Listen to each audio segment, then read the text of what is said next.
पूरे सावन के महीने में और पूरे मल के महीने में आपने कोई भी पूजा पाठ या कार्य नहीं किया है तो अब आप एक उत्तम कार्य कर लीजिए।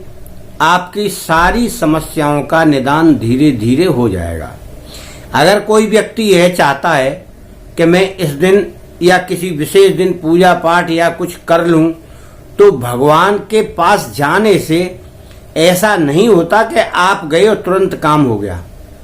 यह कोई जादू नहीं है भाई। और आपसे बड़े बड़े सिद्ध महात्मा, साधक और तपस्वी और पूजा पाठ वाले भी लगे हैं। आप केवल एक दिन करेंगे। हाँ, यह जरूर है, यह विशेष दिन है। श्रावण मास में शिव जी अधिक प्रसन्न रहते हैं और जो उनको जैसे प्रसन्न करने की कोशिश करता है वो वैसे प्रसन्न होता ही। जय गुरुदेव। मित्रों, आज का हमारा विषय यह है कि श्रावण मास में अंतिम 3 दिन यानी सोमवार, मंगलवार और बुधवार, इन 3 दिनों में हम ऐसा क्या करें जिससे हमें पूरे सावन मास का फल प्राप्त हो जाए और हमारे इष्ट प्रसन्न हो जाएं। इसके लिए हम यहाँ एक उपाय या एक विधि बता रहे हैं। आपको पसंद आए तो इस चैनल को लाइक शेयर करके और यह 3 दिन कर लेना। अभी तो उसमें समय है, काफी समय है, यानी 28, 29 और 30 अगस्त को यह दिन है। इसके बाद सावन मास समाप्त हो जाएगा। 28 को सोमवार है, 29 को मंगलवार है और 30 को है बुधवार। अब इन 3 दिनों में क्या करना है आपको? सबसे पहले आएगा सोमवार। इसे कहते हैं लास्ट सोमवार शिव जी का। और इस दिन इतनी तगड़ी भीड़ रहेगी मंदिरों में, हर जगह जहां भी शिव मंदिर होंगे, कि आपका नंबर आना मुश्किल है। आपको अपने हिसाब से, श्रद्धा से जो उपयोगी वस्तुएं हैं वो ले जाकर, जो मिल जाएं, आपको उपलब्ध हो जाए, उन्हें ले जाना। भाई, आप घर से जल में गंगा जल डाल के वो तो आप घर से ले ही जाएंगे। पूजा के लिए जो आपको फूल पत्ती जो मिल जाए, आक धतूरा सत्यानाशी, वो आप ले ही जाएंगे। हल्दी चंदन आप ले ही जाएंगे। इतनी वस्तुएं तो आप अपने घर से लेके जाएंगे ही। और जो भी मिल जाए, यानी कोई बेलपत्री मिल जाए तो आप बेलपत्री ले जाइए। बेलपत्री तो आसपास रहती नहीं है। और भी इस तरह की वस्तुएं जो श्री भोलेनाथ को प्रसन्न करने के लिए होती हैं, उन्हें आप ले जा सकते हैं। और ले जाकर आप विधिवत उनका स्नान कराएं, उनका फिर पूजन करें, पुष्प अर्पण करें। और उसके बाद आपको, अगर आप पहले नहीं किए तो कम से कम 11 माला ओम नमः शिवाय का जाप करें। जाप उसी मंदिर में बैठ के करें और ऐसी जगह बैठे आप कि शिव के दर्शन आपको होते रहे। जब आप आंख खोलें, शिव दर्शन होते रहे। और मेरा मतलब शिव जी से ही नहीं है, वहां उनका पूरा परिवार होगा। सबको आपको पूजन अर्चन करना है। आप केवल शिव की पूजा करेंगे तो शिव प्रसन्न नहीं होंगे। इसलिए आप सबका ध्यान रखते हुए पूजना है और सबको स्नान कराना है।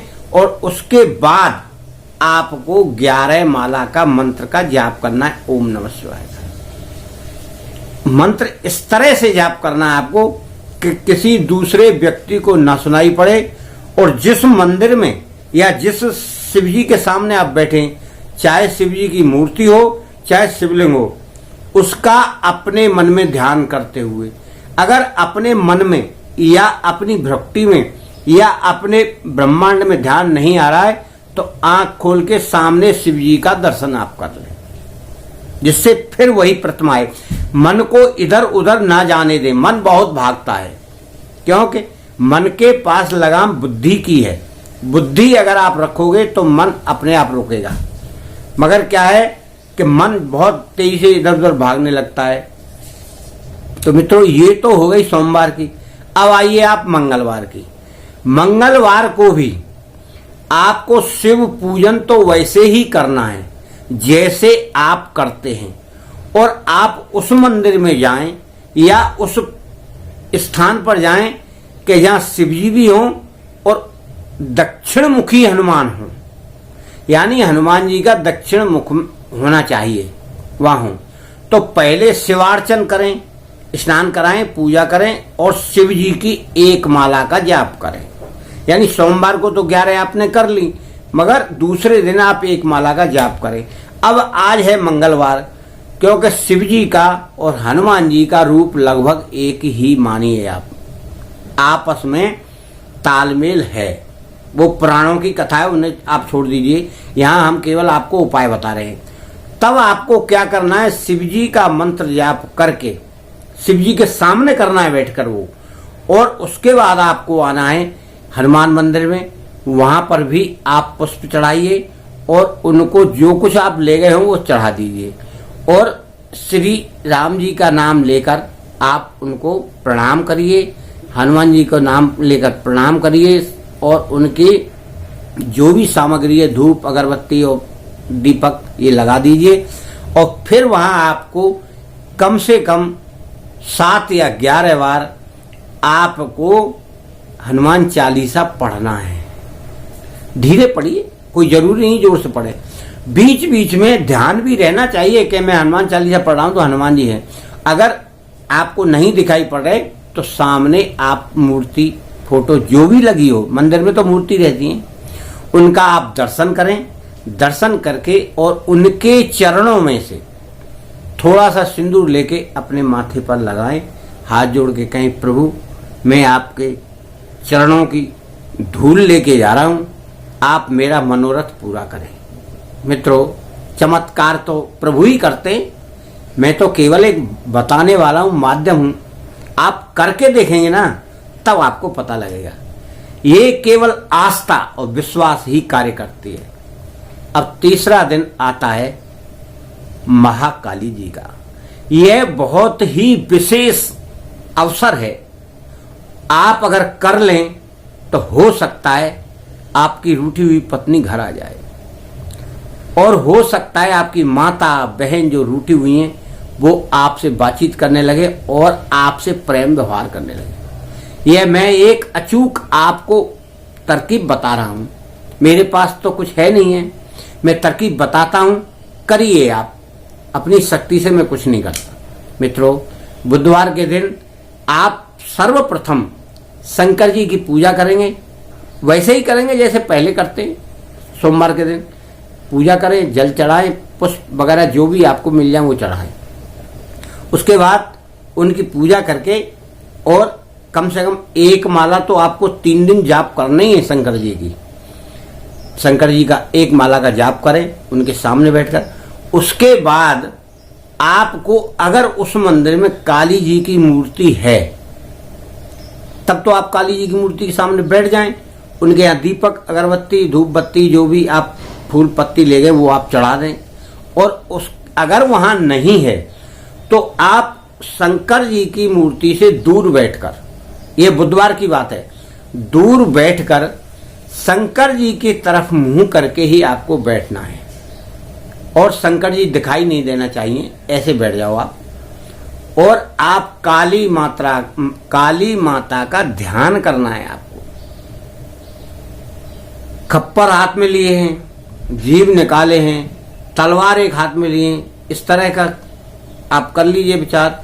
जैसा भी आपके मन में उनका चित्र आ रहा हो, उसको ध्यान करते हुए आपको इस मंत्र का जाप करना है, ओम क्लीम, ओम क्लीम।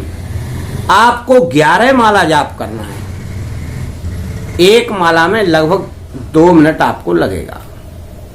और काली जी का ध्यान बराबर करिए, और फिर करने के बाद आप जो इच्छा करते हैं, यह स्त्रियों के लिए ज्यादा है, उनको मनाने के लिए ज्यादा है, अपनी स्त्री के लिए, बहन के लिए, माता के लिए, प्रेमिका के लिए, किसी के भी लिए, वह स्त्री आप फिर 11 माला जाप करके आप प्रार्थना करें, माता हमारी पत्नी रूठी हुई है, आप उन्हें हमसे बात करा दीजिए या हमारे घर भेज दीजिए, या हमारी बहन हमसे रूठी है, या हमारी माता हमसे रूठी है, या हमारी एक प्रेमिका हमसे रूठी है, आप हमारी बात करा दीजिए और हम आपको बार बार नमस्कार करके प्रार्थना करते। इस तरह की प्रार्थना आप करें। यह आपको केवल मन में करना है, किसी को सुनाना नहीं है। फिर आप चमत्कार देखें। और वैसे मैं बताना नहीं चाह रहा था, पर फिर भी बता दे रहा हूं, जिनकी माता, बहन, प्रेमिका और पत्नी रूठी हुई है, यह विचारधारा करके आप कम से कम एक माला का जाप करें। ओम क्लीम, मैं यहाँ चाहो तो लिख दूंगा, नहीं तो आप सुन लीजिए। सीधा सा मंत्र है, कोई बहुत बड़ा मंत्र नहीं है। मैं इतने बड़े मंत्र बताऊंगा तो आप कर भी नहीं पाओगे। जैसे कोई व्यक्ति सामने सुन रहा हो, ऐसे माता सुनती है। इसका मेरे पास अनुभव है, अनुभव होके ही मैं आपको बता रहा हूं। और बाकी जो आपकी समझ में आए वो करना। मित्रों, मैंने बताई है श्रावण मास की महिमा, और अंत समय में इन 3 दिनों में पूरे श्रावण मास का महत्व और उसका फल आपको प्राप्त हो जाएगा। आप करिए, आपका घर परिवार सुखी रहेगा।